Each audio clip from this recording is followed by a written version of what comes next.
So what has Little London got out of linking this year? So the linking project this year has been absolutely fantastic for our Year 4 classes.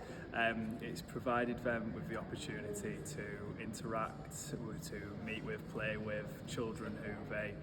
generally would never have got the opportunity to play with before from a significantly different area, and I think for our children that's been especially important, as Little London is such a close community that often they'll spend a lot of their time within that community, and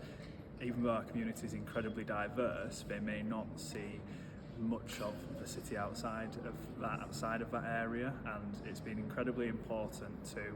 provide them the opportunity to realise that there is a different area outside of Little London, and that not every area in Leeds looks like Little London, and to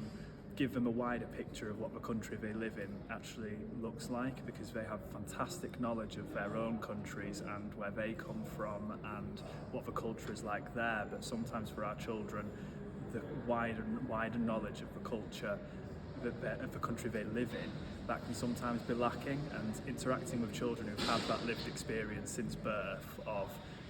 what it's like to live in England and how the country runs and the different views people have, that's been, I think, one of the biggest opportunities and one of the biggest successes for the project this year. And just making friends with other children, breaking down those barriers, making sure that they understand that despite skin colour or beliefs, anybody can be friends with anybody.